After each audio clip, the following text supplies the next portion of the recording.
you very much, Sean. We're talking with Tib from CAA about making sure that your car can make it through that long, hot summer. Tib, you were saying earlier that summers can be just as bad as our winters are. Summer can be really hard on your vehicle, batteries especially. The battery, really? Yeah. Because I know that the chemical reaction slows down in the winter, and a lot of times you're out boosting people during the winter. What happens to my battery during the summer? In the summer, especially when they're older, with all the heat under the hood, it can actually cause the battery to boil dry almost type Wow. thing. So yeah, we see a lot of failures of that.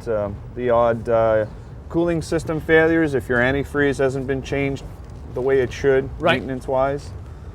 Okay, what can I check for before I get into the vehicle to make sure I don't need your services?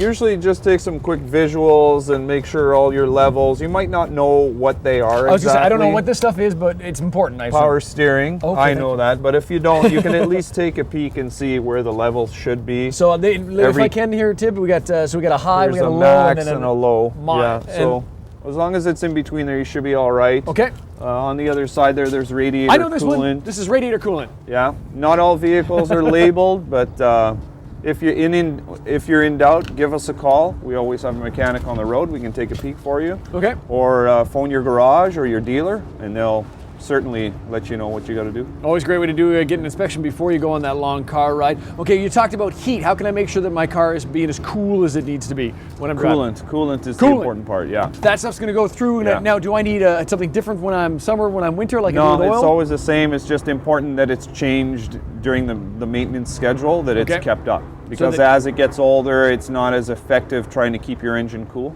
Okay, so as I change my oil, if I'm due for a coolant change as well, especially in that long car ride? Usually every couple of years. Again, your dealer or your shop will know when you should change it. Excellent. What else can I do to make sure that I don't need you at the side of the road? Make sure your tires are properly inflated. That uses a lot of gas, especially if you're going to go on a trip.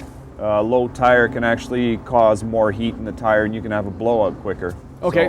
So, right, that temperature change can make a big difference when it's not inflated properly. So I check the panel of my door, right? Usually has where my yeah, on the inside of the door jamb there, yeah. Or sometimes imports have it in the glove box, just in the door. Okay. And it'll let you know. Never go by what it says on the outside of the tire. You always go by the car or in your owner's manual. Go by what the vehicle says, not what the tire manufacturer says. Okay, now how can I make things easier on you when I do need your help? I pull over the side of the road, I open my wall, I got my CAA membership there, I call you, you show up. What can I do to make things easier for you?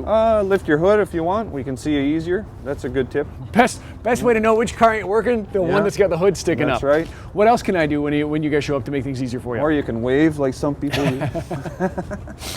The guy who's on his knees with his hands together praying, that's the guy you're looking for? Exactly. All right, so how long does it usually take you guys to go from call to finding me? Usually about half an hour max, depending on how busy we are, obviously. Yep. In the summer, we do get busy as well. Not as busy as winter, mind you, but we have high call volumes in the summer as well. Well, that's the nice thing is that I can do all my checks and I can do all my points. When it comes down to it, at least I know I've got a good guy like Tib who's going to help me out. What's our other guy on the road? What's his name? Dan Palick. Dan, good morning, Dan. Thanks for being here, Tib. For all the information on CAA and some tips to help you get through your long, hot summer with your vehicle, you just hit breakfasttelevision.ca. Going to take a break. There's plenty more to come still today on BT. This tire looks a little flat.